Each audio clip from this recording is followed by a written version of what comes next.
Bienvenidos a una nueva edición de Cuadernos Rurales, que en su segundo número pues queremos ofrecerle una serie de microespacios que seguramente serán de su gusto. Tal como prometimos en el cuaderno número 1 pasado, pues esta vez venimos con novedades que ya se lo vamos a comentar en el momento en que iniciemos.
Tal como les dijimos la semana pasada, hoy iniciamos una serie producida por el GDR de la comarca de Guadix, en el que se van a tocar temas desde la antropología, los oficios antiguos, los oficios que se han perdido, pero que algunos que serían de interés que se pudieran conservar o revitalizar por las connotaciones tan interesantes desde el punto de vista de turismo, desde el punto de vista de economía comprometida con el medio ambiente que pueda dar de sí. Todo eso lo vamos a ver a lo largo de esta serie, en la que hoy le vamos a ofrecer el primer capítulo dedicado a la antropología. Esperemos que sea del gusto de todos.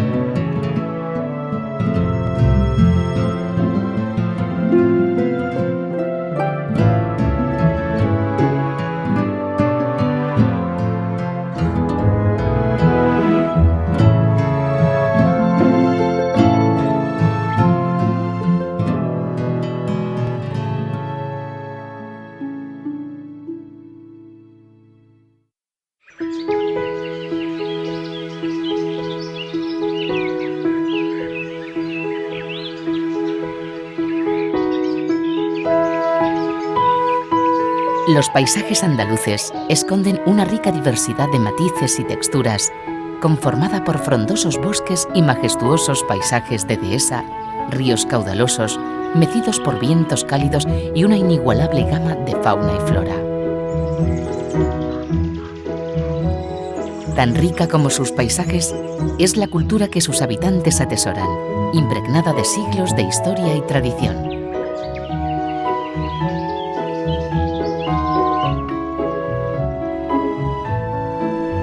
Una cultura en la que los hombres se relacionan con su entorno y con los otros hombres de forma variopinta y singular, a través de las consabidas fiestas populares, la exquisita gastronomía, la artesanía y también los oficios tradicionales.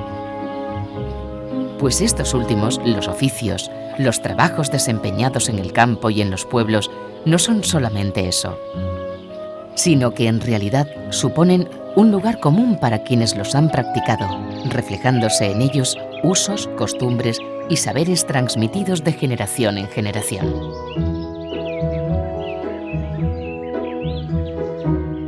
Saberes tan antiguos que se pierden en la línea de la memoria, pero que han ido lenta, sabiamente, conformando lo que hoy se conoce como culturas del trabajo. Técnicas ancestrales, conocimientos de los bisabuelos, pero también actitudes, percepciones, valores de todos aquellos que han destinado o destinan su vida a un mismo empeño, a un mismo oficio.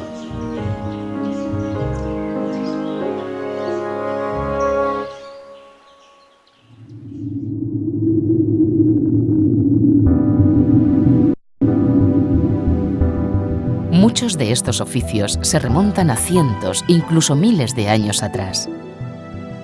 El germen de algunos de ellos se encuentra ya en las sociedades cazadoras-recolectoras, con la domesticación de los animales y la posibilidad de acarreo de materiales y víveres de un lugar a otro.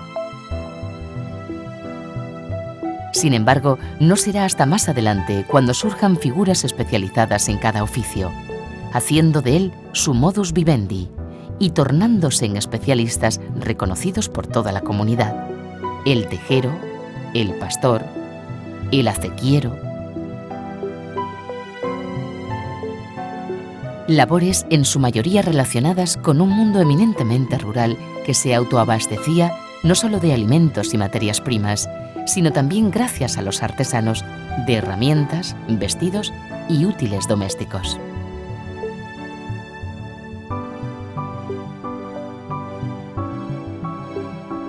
Esa estampa formada por los protagonistas de los oficios tradicionales permanece en la memoria de muchos hombres y mujeres.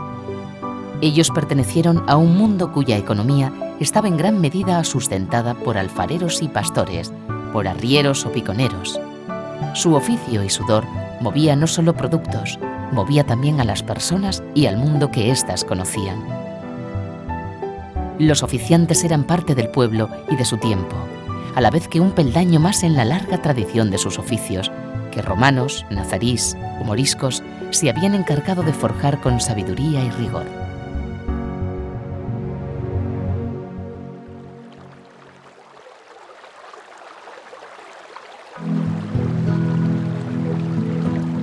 Los legados de las distintas culturas que han habitado este territorio han ido sedimentando a través de la historia en su tierra, empapando a sus gentes y sus costumbres de un rico sustrato de conocimientos y tradiciones que les otorgan gran singularidad. Para descubrirlo, no hay más que adentrarse en sus pueblos, viajar por sus campos, pues en ellos se encuentran oficios de honda raigambre y gran antigüedad. Sirva como ejemplo el maestro jamonero de la Sierra de Aracena, encargado de conseguir la exquisitez en uno de los productos más singulares de la gastronomía autóctona, el jamón de Huelva. Para ello, el experto supervisa todo el proceso de principio a fin, vigila el cerdo ibérico cuando éste camina libremente por la dehesa y controla los procesos de salado y secado en los que lentamente el jamón va adquiriendo su sabor, textura y olor.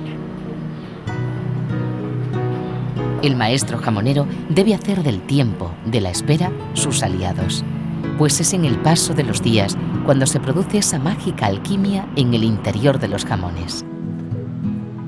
Cuando el producto está a punto para ser consumido, los maestros muestran su habilidad cortándolo en finísimas lonchas, listas para convencer a los paladares más exigentes.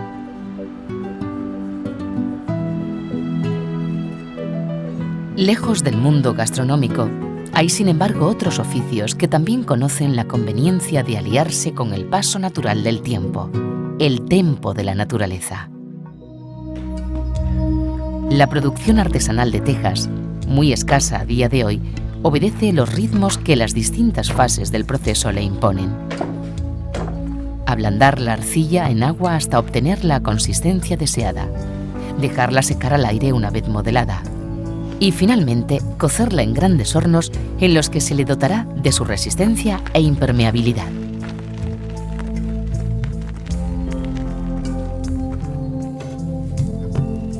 La denominada industria del barro fue durante muchos años de vital importancia para abastecer de tejas y ladrillos, entre otros productos, a la industria constructora.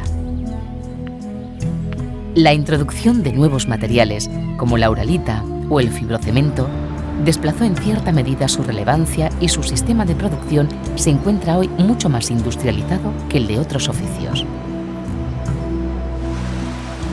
Es el caso del acequiero, oficio secular ligado al conocimiento de los ciclos naturales, cuya práctica es imposible de mecanizar.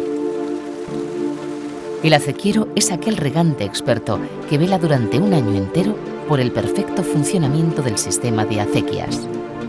Este sistema, tan característico de la Alpujarra, recoge las aguas del deshielo y las transporta montaña abajo. En el recorrido, el agua sufrirá continuas filtraciones por las paredes de tierra de las acequias hacia el interior de las montañas. Tal acción supone una recarga artificial de los acuíferos que redunda en mayores precipitaciones en zonas donde la escasez de agua es verdaderamente severa. Además, asegura la salud del conjunto del ecosistema en donde se implanta, aumentando la vegetación en las laderas de las montañas y preservándolas así de la erosión. Los acequieros supervisan desde hace siglos el buen estado de las acequias. Las desbrozan y las sanean. Caminan monte arriba y monte abajo, vigilando su recorrido, permitiendo que el agua fluya sin pausa, mientras aúna en su discurrir a hombre y naturaleza. Igual de bien que los acequieros, conocen los pastores los montes, especialmente aquellos dedicados al pastoreo itinerante o trashumancia, que trasladan los rebaños 2 veces al año según acucie el frío o apriete el calor y los pastos estén más o menos nutridos de hierba. Los pastores trashumantes que conducen a sus ovejas desde las tierras del Valle del Segura a las de Sierra Morena recorren varias semanas de camino, lejos de sus hogares. Durante ese largo viaje deberán permanecer siempre alerta. Ninguna oveja puede extraviarse y hay que prevenir hurtos y ataques de animales salvajes. La vigilancia constante, el intenso cansancio y las inclemencias meteorológicas son los obstáculos que deben superar los pastores para lograr conducir el rebaño a su destino. Este tipo de actividad pastoril conlleva importantes beneficios para el entorno en el que se desarrolla. El paso de las ovejas por los caminos de trashumancia mantiene en buena salud estas vías pecuarias que actúan además a modo de cortafuegos de los posibles incendios.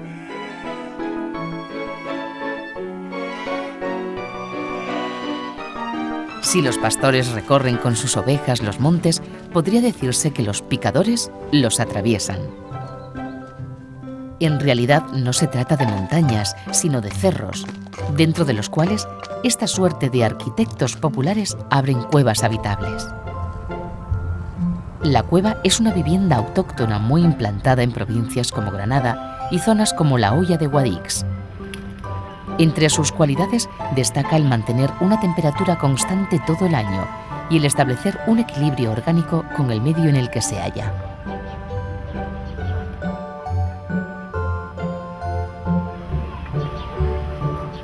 Su excavación exige del picador un conocimiento profundo de la tierra y sus características, de sus posibilidades y límites.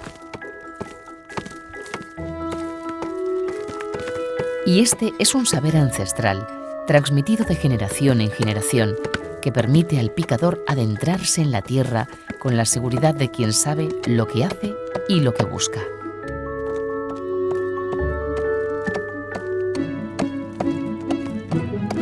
En el interior del cerro, el picador excavará un gran vacío que sujetará con columnas hechas de la propia tierra. Todo un juego de alturas, vetas de material y pilares que manifiesta el entendimiento antiguo y hermoso de los hombres y la tierra que habitan.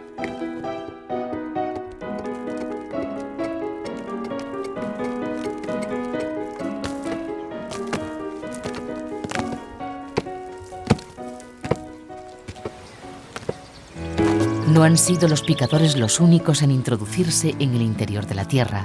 También los mineros del Valle del Alto Guadiato han abierto túneles sin cesar, hasta llegar a ese codiciado mineral capaz de generar energía en el mundo exterior.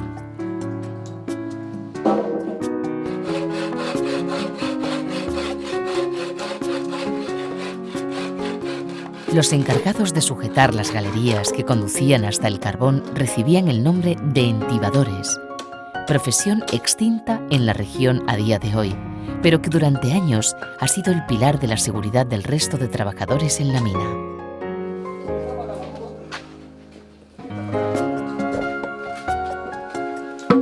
Para conseguir tal objetivo, los entibadores se valían de troncos exactamente medidos y cortados, que hacían encajar a presión creando un sistema de sujeción válido para las más profundas galerías. En el proceso combinaban meticulosidad y detalle con rapidez y eficacia, pues por muy cuidadosos que fueran con la mina, nunca sabían del todo cómo ésta iba a reaccionar.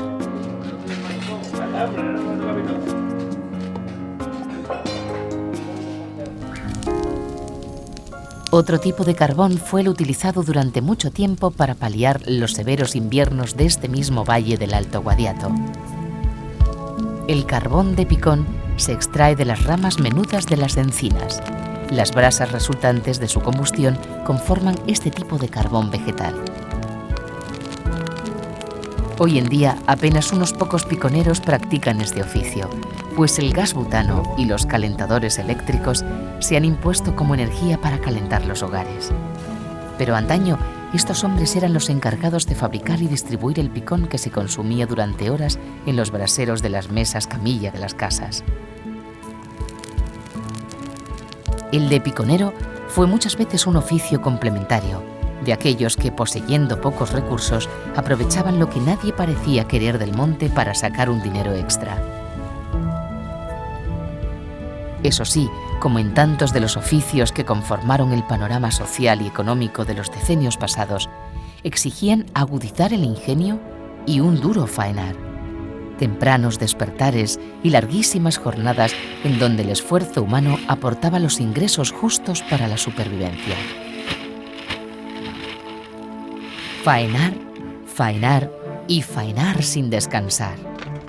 Así hacían hasta hace escasos decenios las faeneras del Valle del Guadalhorce, impregnadas del olor de azahar, del de corteza de naranja y limón. Intensos aromas para un trabajo igualmente intenso, que además estas mujeres combinaban con sus quehaceres domésticos.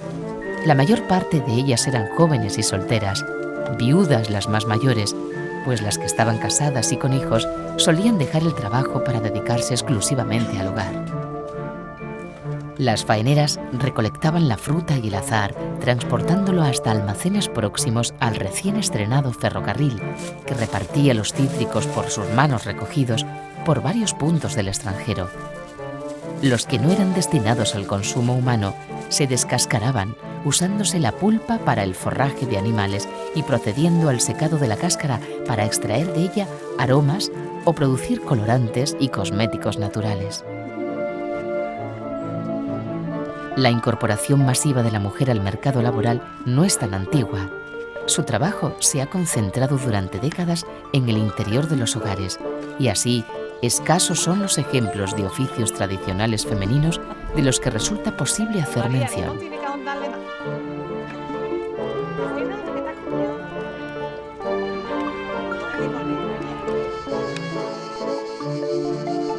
Arrieritos somos y en el camino nos encontraremos. decía el refrán. Y así era. Transportando en sus alforjas todo tipo de frutos y mercancías, estos hombres recorrían los pueblos y los caminos con sus animales de carga y sus víveres. A día de hoy, el oficio pervive todavía en el seno del Parque Natural Los Alcornocales, espacio protegido de escarpada orografía en donde apenas pueden transitar los transportes motorizados.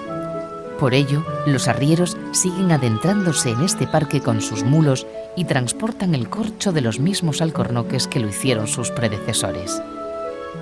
De entre estos, muchos contribuyeron a una importante difusión de la cultura popular, erigiéndose en auténticos vasos comunicantes entre pueblos, siempre cargados de costumbres, siempre cargados de noticias y saberes en las alforjas de su memoria. El conocimiento y la exploración de muchos de estos oficios tradicionales es en realidad un valioso legado cultural, pues nos hablan de cómo era el mundo de entonces y de cómo lentamente se ha construido el mundo de hoy, de cómo vivían y entendían el mundo que habitaban los padres, abuelos o bisabuelos de los jóvenes de nuestros días, y de cómo lo han ido transmitiendo de generación en generación.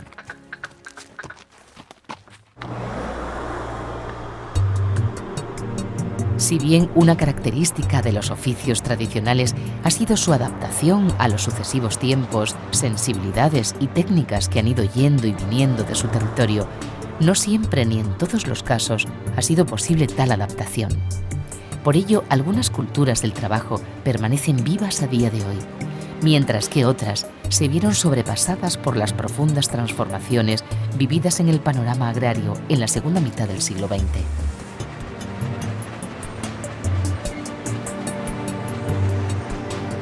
La introducción de maquinaria en el trabajo agrícola conllevó mayor rapidez, eficacia y rentabilidad, a la par que un esfuerzo humano muy inferior al habitualmente desempeñado en el entorno rural.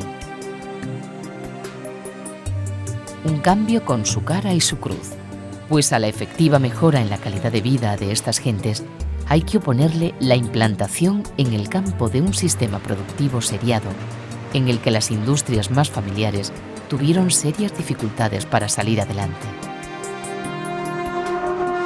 La llegada de nuevos productos del comercio exterior más baratos y competitivos y la mejora de la red de comunicaciones colaborarán decisivamente a dibujar este nuevo panorama marcado por la fuerte emigración y el capitalismo global. Algunos oficios no han sobrevivido a este cúmulo de cambios, otros sí. Pero de todos ellos queda un intenso legado cultural, solo visible para aquel que se tome el tiempo de mirarlo. Pues sin ir más lejos, el empleo y la asociación con el tiempo que exigen algunas de estas labores dista mucho de la rapidez del mundo actual. Un tiempo humano en el que el hombre respeta y aprecia los ciclos de la naturaleza, a la vez que la adapta a sus necesidades de forma sostenible y equilibrada. El saber fluye sereno por el cauce de acequias o por las vías pecuarias de la montaña, propagándose lentamente por todo el territorio andaluz. En sus valles, lejano entre las paredes de las casas, integrado con los colores contrastados de su campo, se oye el murmullo de la tradición y la historia. Un susurro que nos propone conocer y conocernos, para seguir caminando sabiendo de dónde venimos y hacia dónde vamos.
Bueno, pues fieles a la iniciativa que tenemos de mostrarles diferentes ideas sobre el turismo rural, pues hemos querido también incluir en este programa 3 microespacios.